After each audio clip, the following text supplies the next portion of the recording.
Tem muita coisa boa para a gente passar por aqui hoje, nesse encerramento com chave de ouro de outra série especial, numa semana especial. Oi, Amandinha. Oi, Polito. Boa tarde para você, para todos que estão nos assistindo. É isso mesmo, hoje é o último dia de reportagem, mas a gente também vai ter especial vindo pela frente. Eu falo sobre isso daqui a pouquinho, tá certo? Olha só, durante a semana a gente viajou no tempo e conheceu a história de 5 homens negros que têm um legado em Santa Catarina, 2 mulheres incríveis, também super artistas, né? Que hoje já estão deixando marcas para as futuras gerações. E no 5º episódio da série Afrofuturismo, eu vou mostrar para vocês o que vem por aí. Onde estamos? Rodou.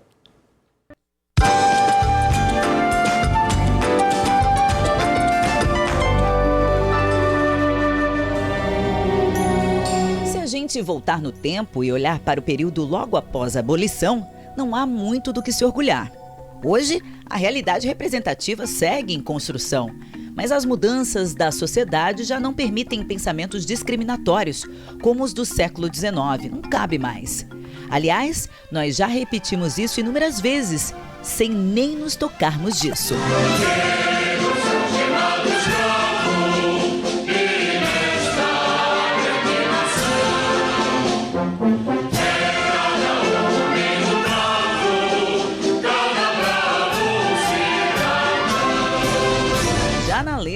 O pedido por uma sociedade mais justa, que foi canto e voz em escolas e também nas manifestações oficiais dos parlamentares estado afora. Um exemplo que, de tempos em tempos, precisamos aí abrir nossos livros de história para não esquecer os capítulos passados. Santa Catarina é um estado diverso e respeitá-la, estudar, aprofundar essas especificidades é o que nos torna um povo rico. A gente precisa entender de onde viemos para nos entender no presente e projetar nosso futuro. Referências que vão além do nosso mestre, poeta, jornalista Cruz e Souza e da nossa inquestionável primeira deputada negra, professora e jornalista Antonieta de Barros. Abdon Batista precisa ser lembrado como um político negro, como governador negro da história de Santa Catarina e também como o primeiro prefeito negro da cidade de Joinville. Pouco se diz que ele era filho de escravo. Pouco se fala porque pouco interessa a história, ou pelo menos pouco interessava a história. Ora, ele era um político que chegou aqui nessa região no final da abolição da escravatura. Uma região que sempre negou a presença de escravos, mas que os registros históricos nos dão conta de um quadro que é um avesso disso. Abdon representava essa oligarquia luso-brasileira aqui na cidade, né? E o Gustavo Richtling, uma certa elite germânica que estava se formando na cidade. Então são as tensões daquele período que já estão bem afloradas, aqui também tensões étnicas, inclusive culturais, né? Em instituições consagradas como a Polícia Militar, desde o início, na criação da banda da PM, os maestros negros que passaram pela corporação fizeram história. Maestro Penedo comandou os policiais músicos em uma apresentação nada convencional na Praça 15, em uma manhã de véspera de Natal. Os baluartes da história da banda de música é o maestro João Augusto Penedo, que foi o primeiro que foi contratado, né? Para mim ele já era uma figura importante na cidade, né? Bem um pouco antes ainda de Florianópolis ser chamado Florianópolis, quando era de Desterro ainda. O segundo foi o tenente Graciliano Guedes Pompeu, tinha muito sentido pela música, né? Junto com a sua espiritualidade. Para mim, o divisor de águas também foi o tenente-coronel músico Roberto Kell. No Tribunal de Justiça, Heráclito Carneiro Ribeiro foi uma das bases do ensino do direito catarinense. Da grandeza da obra dele como profissional, ele foi juiz, ele foi procurador-geral do Estado, ele foi desembargador, ele foi corregedor do Tribunal, do Supremo Tribunal, na época era o nosso Supremo Tribunal do Estado de Santa Catarina. Ele é realmente extraordinário. Ele, além de ser um jurista, além de ser desembargador, ele também teve um impacto muito grande na área educacional. Ele já havia sido um dos responsáveis pelo então Instituto Politécnico e foi também um dos fundadores da Faculdade de Direito de Santa Catarina, que deu origem à Universidade Federal em Florianópolis, e foi lá na primeira turma que ele foi professor do meu avô, que também foi magistrado. Então fica aí mais um intelectual negro de grande relevância para o nosso estado e relevância para o nosso país. Na arte também não faltam referências para quem quer buscar a história catarinense com um olhar mais representativo e contemporâneo.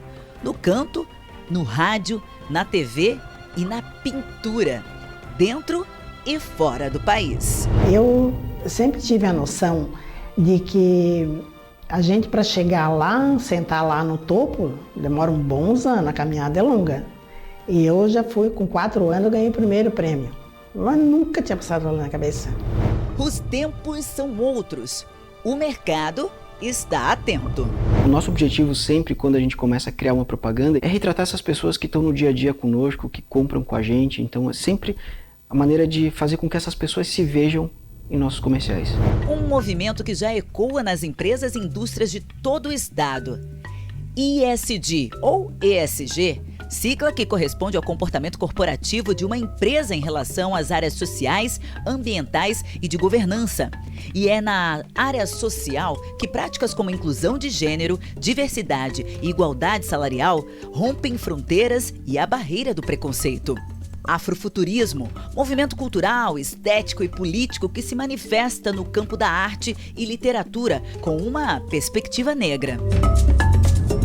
De acordo com a Academia Brasileira de Letras, o movimento Afrofuturismo propõe novas discussões e perspectivas, reorganiza o olhar sobre o passado, valoriza o protagonismo negro no cinema, na literatura, no empreendedorismo, na política, criando aí condições de novas opções de futuro para a humanidade. O Vitor Hugo já está vivendo uma realidade um pouco diferente de 10 anos atrás. Desde pequeno, eu sempre acompanhei a minha irmã, que é jornalista formada pela UFSC. Eu sempre vi em casa os roteiros dos telejornais que eles fazem na UFSC e eu, criança, ia imitando aquele roteiro, imitando a entonação dos jornalistas, até que ela percebeu que eu tinha esse talento e me colocou numa agência de modelos. A gente percebe que com o passar dos anos o mercado publicitário busca mais trazer essa diversidade. Mas nem sempre foi assim. Me chamavam de macacachita, de negra do cabelo duro. Eles enchiam a boca de água e cuspiam no meu rosto. Eu criei estratégias para ocupar espaços que não eram permitidos a mim como uma mulher negra e pobre. Uma mulher que hoje tem um currículo impecável, extenso e presta serviços de mentora e palestrante para empresas de todo o país. A minha força, a competência ali é eu posso tudo que eu quero. Foi a crença que eu tive. Um engano, né? Porque eu, como mulher negra, o mundo me disse muito, mas muitos nãos. Mas eu dizia sim, sim, sim. Foi tarde, foi bem mais tarde do que eu imaginava. Mas hoje eu me considero uma profissional bem-sucedida. No mundo das startups, também já tem time representativo e de liderança.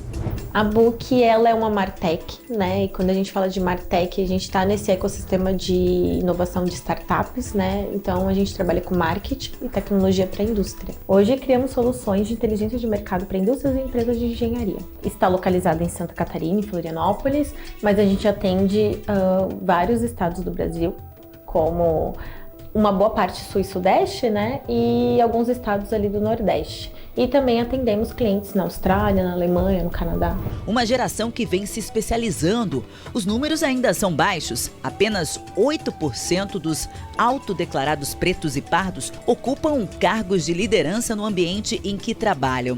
Mas as iniciativas dentro das corporações e instituições de ensino percebem que precisam fazer a diferença no cenário atual. É fundamental que as empresas se conectem com a realidade brasileira. E a realidade brasileira é uma realidade em que a população negra é a maioria, né? É a maioria dos consumidores, é a maioria das pessoas que criam e constroem esse país. Então não tem como uma empresa não considerar que os seus funcionários representem essa diversidade também. Então, acho que as empresas nos últimos anos foram assumindo compromissos públicos de contratação e de equidade racial dentro das empresas, ou seja, de contratação de pessoas negras. E para chegar até aqui, foram muitos capítulos de histórias e ancestrais que abriram portas. E olha que na maioria dos casos, as referências eram reduzidas à exploração. O mundo está sempre em movimento e as pessoas que vivem nele são diversas, são múltiplas. As histórias têm sempre duas versões, mas é preciso que a gente entenda: onde há outros exemplos, onde há referências, há um universo de possibilidades.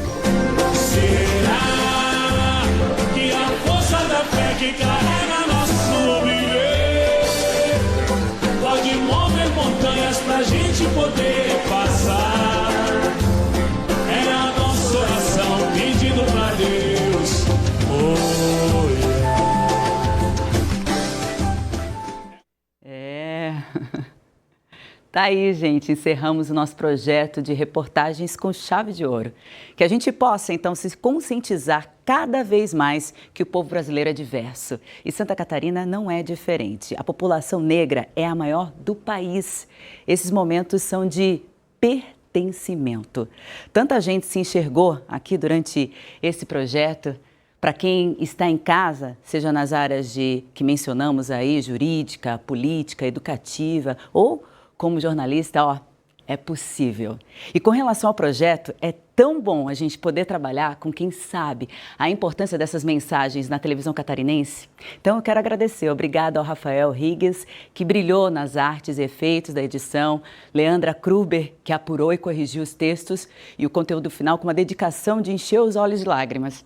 A Daniele Souza, que produziu as entrevistas com tanto carinho, os magos das lentes, André Vieiro, responsável por todo o material, e o Vitor Miranda, que fez sua ilustre participação especial. Ricardo Manhã, sem palavra, e a esposa, que foram aí os responsáveis pelas ilustrações maravilhosas. Os nossos atores, colaboradores, como o seu Josemar de Joinville, o Paulo, nosso colunista, a banda da PM, que fez questão de gravar com a gente, todos os entrevistados aí, para eu não falhar e faltar com algum nome. O Grupo ND está de parabéns pela iniciativa potente e inclusiva. E, enfim, junto comigo tem muita gente. E já dizia Angela Davis, quando uma mulher negra se movimenta, toda a estrutura da sociedade se movimenta com ela.